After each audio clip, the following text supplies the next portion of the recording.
Hi student, आप सब कैसे हैं। मैं आशा करता हूं कि आप सब लोग बहुत अच्छे से होंगे। तो आज की इस क्लास में आप सब जानेंगे मानव नेत्र क्या है, मानव नेत्र की रचना किस तरह से होती है एवं दृष्टि दोष क्या है। तो चलिए स्ट्रक्चर के माध्यम से सबसे पहले मानव नेत्र के बारे में जानते हैं। ध्यान दीजिएगा, मानव नेत्र एक खोखले गोले के समान होता है। कैसा होता है? एक खोखले गोले के समान होता है, जिसका अधिकांश भाग कैसा होता है? सफेद होता है, जिसे हम दृढ़ पटल या श्वेत पटल के नाम से भी जानते हैं। तो चलिए, इसके बाद इसके सामने का कुछ भाग उभरा हुआ एवं पारदर्शी होता है, जिसे हम कार्निया के नाम से जानते हैं। कार्निया से ही मानव नेत्र में प्रकाश प्रवेश करता है एवं इसके ठीक पीछे एक अपारदर्शी रंगीन झिल्ली होती है, जिसे हम आइरिस के नाम से जानते हैं। आइरिस के मध्य में एक छोटा सा छिद्र होता है, जिसे पुतली अथवा नेत्र तारा कहते हैं। पुतली की यह विशेषता होती है कि यह अंधकार में अपने आप बड़ी एवं अधिक प्रकाश में अपने आप छोटी हो जाती है एवं आइरिस के ठीक पीछे एक नेत्र लेंस होता है, जिसके पदार्थ का अपवर्तनांक 1.44 होता है।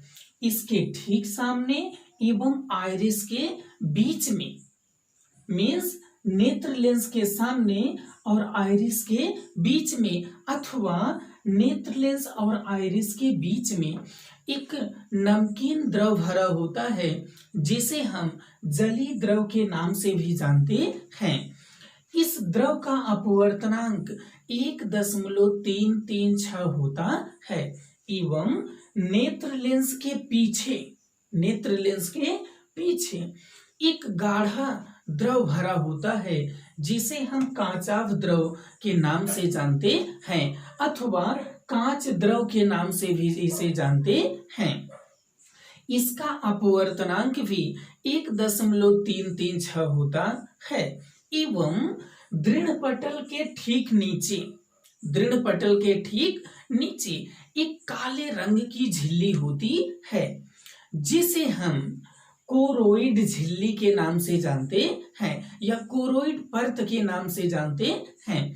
इसका रंग जो होता है ब्लैक होता है, जिसके कारण यह वस्तु से चलने वाली प्रकाश की किरणों का अवशोषण करता है और मानव नेत्र के अंदर प्रकाश का पूर्ण आंतरिक परावर्तन होने से यह रोकता है, जिसके कारण वस्तु का प्रतिबिंब सबसे पीछे रेटिना पर बन जाता है। यहाँ पर बना हुआ प्रतिबिंब उल्टा होता है, किंतु प्रकाशिक तंतुओं के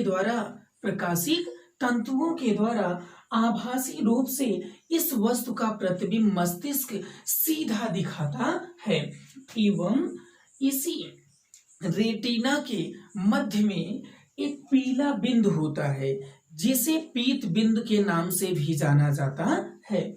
यहाँ पर बना हुआ प्रतिबिंब सर्वाधिक स्पष्ट होता है, अर्थात यहाँ पर यदि प्रतिबिंब बनता है तो व्यक्ति को एकदम स्पष्ट रूप से प्रतिबिंब दिखाई देता है एवं सबसे नीचे अंध बिंदु होता है, जहां से होकर के प्रकाश सिराएं रेटिना को भेदते हुए आगे की ओर बढ़ती हैं और प्रकाशिक तंतु के द्वारा मस्तिष्क को ज्ञान भेजती हैं, जिसके द्वारा हम आप किसी भी वस्तु के रंग रूप इत्यादि को पहचानते हैं। तो जो बच्चे नोट्स बनाना चाहते हैं वे स्क्रीनशॉट लेकर के आसानी से अपना नोट्स भी तैयार कर सकते हैं। तो चलिए अब आगे की ओर बढ़ते हैं, इसको मिटाते हैं।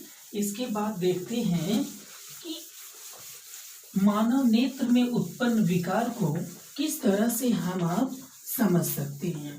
अथवा यदि मानव नेत्र में विकार उत्पन्न होता है तो उसे किस तरह से दूर किया जा सकता है।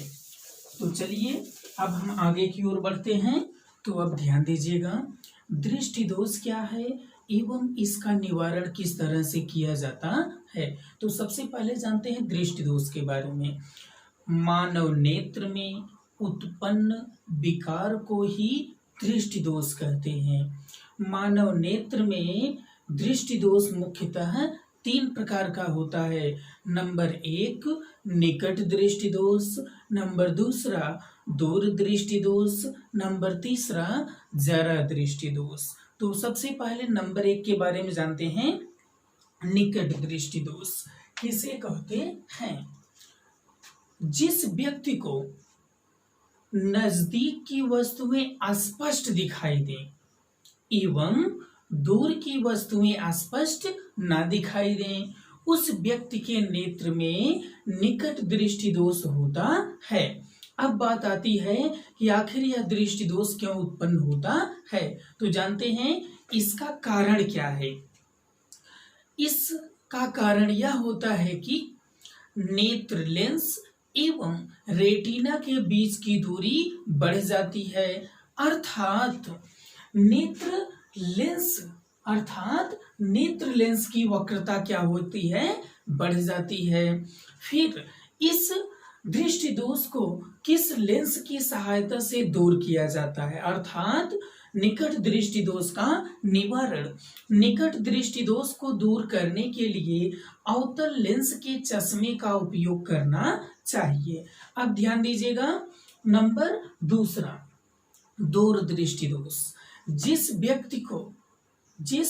व्यक्ति को दूर की वस्तुएं स्पष्ट दिखाई दें किंतु नजदीक की वस्तुएं स्पष्ट न दिखाई दें, उस व्यक्ति के नेत्र में दूर दृष्टि दोष होता है। इसका कारण क्या होता है? नेत्र लेंस एवं रेटिना के बीच की दूरी घट जाती है, अर्थात नेत्र लेंस का जो व्यास होता है वह कम हो जाता है। मीन्स नेत्र लेंस की अथवा वक्रता क्या होती है, घट जाती है। तो आप जानते हैं इस दृष्टि दोष को दूर कैसे किया जाए, अर्थात निवारण। दूर दृष्टि दोष को दूर करने के लिए उत्तल लेंस के चश्मे का उपयोग करना चाहिए। अब इसके बाद देखते हैं नंबर 3 जरा दृष्टि दोष। जिन व्यक्तियों को ना तो दूर की वस्तुएं स्पष्ट दिखाई दें और ना ही नजदीक की वस्तुएं स्पष्ट दिखाई दें, उन व्यक्तियों के नेत्र में जरा दृष्टि दोष होता है। अक्सर यह दृष्टि दोष वृद्धों में ही होता है। किसमें होता है? वृद्धों में। तो चलिए अब जानते हैं यह दृष्टि दोष आखिर उत्पन्न क्यों होता है। तो इस दृष्टि दोष का कारण यह है कि वृद्धावस्था में जब सिलियरी मांसपेशियां कमजोर हो जाती हैं तो नेत्र लेंस अपने स्थान से खिसक जाता है, जिसके कारण अथवा इसका जो लचीलापन होता है वह घट जाता है या कम होता है। यही कारण है कि व्यक्ति को ना तो दूर की वस्तुएं स्पष्ट दिखाई देती हैं और ना ही नजदीक की वस्तुएं स्पष्ट दिखाई देती हैं। अब हम जानते हैं कि इस दृष्टि दोष को दूर किस तरह से किया जाता है, अर्थात यहाँ पर लिख लेंगे निवारण।